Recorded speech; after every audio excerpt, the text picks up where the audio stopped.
Praise the lord. మన ప్రభువైన యేసుక్రీస్తు పరిశుద్ధమైనటువంటి నామంలో ఈ ఉదయకాలపు కృపావార్తను వింటున్నటువంటి మీ అందరికీ దేవుని పేరట వందనాలు చెల్లిస్తూ ఉన్నాను. అందరూ బాగున్నారా? మరి ఈ పూట ప్రభు మనకిచ్చినటువంటి వాక్యాన్ని మనము పరిశుద్ధ గ్రంథంలో చదువుకుందాం. కీర్తనల గ్రంథము 55వ కీర్తన 22వ వాక్యాన్ని చదువుదాం. కీర్తనల గ్రంథము 55వ కీర్తన 22వ వాక్యాన్ని చదువుకుందాం. నీ భారము యెహోవా మీద మోపము, ఆయనే నిన్ను ఆదుకొనును, నీతిమంతులను ఆయన ఎన్నడును కదలనీయడు. హల్లెలూయా. నా దేవుని బిడ్డలారా, గమనించండి. ఇక్కడ చదువుకున్నటువంటి యొక్క వాక్య భాగంలో మనం గమనించవలసినటువంటి మాట ఏమిటంటే, నీ భారము యెహోవా మీద మోపము, ఆయనే నిన్ను ఆదుకొనును అని ఇక్కడ రాయబడి ఉంది. హల్లెలూయా. నా దేవుని బిడ్డలారా, నిజమేనండి. మన భారము ఎవరి మీద మోపితే మోయగలరు? అసలు మన భారాన్ని తీసుకునే వాళ్ళు ఉన్నారా? నీ భారము నా భారము, నీ బాధ్యత నా బాధ్యత అని మన భారము మరి మోయటానికి ఎవరు సిద్ధముగా ఉన్నారు? ఆలోచించండి. చూడండి, మన వాళ్ళే, నా అనుకున్న వాళ్ళే ఒక 2 రోజులు పరిస్థితులు బాలేవని ఒక దీనస్థితిలో చెప్పుకోలేనటువంటి పరిస్థితులలో ఉండి, ఇదిగో నాన్న వాళ్ళు ఉన్నారు కదా అని వాళ్ళ చెంత చేరి ఒక 2 రోజులు ఉందామని వెళ్ళినప్పుడు వాళ్ళకి మనం ఎంత బరువైపోయినట్లుగా వాళ్ళు మాట్లాడతారో మనం చూస్తూ ఉంటాం.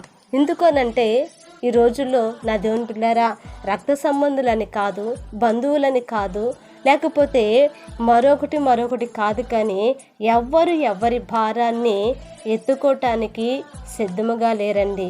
కానీ ఇక్కడ మనం చదువుతున్నటువంటి యొక్క వాక్య భాగంలో నీ భారము నీ తల్లిదండ్రులు కాదు, నీ బంధుమిత్రులు కాదు, నీ రక్త సంబంధులు కాదు, నీ అయిన వారు కాదు, ఆ ఇరుగు పొరుగు వారు కాదు, కానీ నీ భారము యెహోవా మీదనే మోపము. హల్లెలూయా. మోపితే ఏం జరుగుతుంది? అసలు ఆయన మోస్తాడా? మన భారాన్ని మోయగలడా?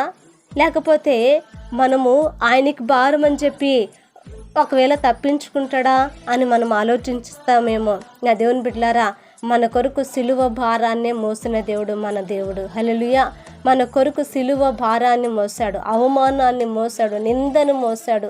నా దేవుని బిడ్డలారా, భయంకరమైనటువంటి అన్యాయపు తీర్పును మోసాడు. ఎన్ని మోసాడో మనం ఆలోచించినప్పుడు వాటి ఎదుట నీ భారము నా భారం ఆయనకి పెద్దదేమీ కాదండి. కనుక నా దేవుని బిడ్డలారా, ఆయన మీద మోపినప్పుడు ఆయనే మనల్ని ఏం చేస్తాడట? ఆదుకుంటాడంట.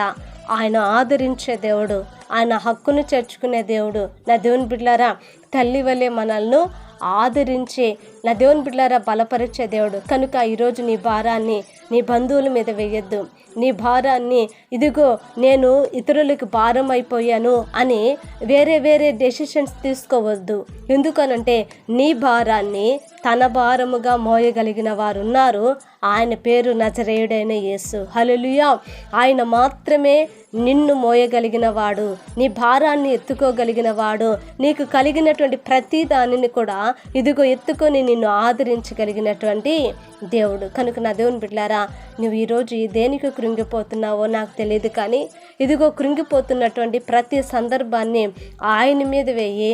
ఆయనే నీకు ఇదిగో ఒక ఆనందాన్ని, ఒక విడుదలను ప్రభు దయచేయునుగాక. ప్రార్థన చేద్దాం. మహాపరిశుద్ధుడైన మా తండ్రి, కృపగలిగిన దేవా, స్తోత్రాలయ్యా. ఈ ఉదయకాలం ముందు నా ప్రభ నీ మాటలు వినటానికి మీరు ఇచ్చినటువంటి అయా ఈ కృపను బట్టి నైనా నీకు స్తోత్రాలు.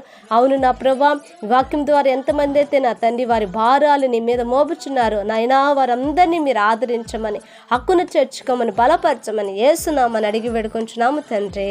ఆమేన్. Praise the Lord. దేవుని కృప మీకు తోడై ఉండును కాక.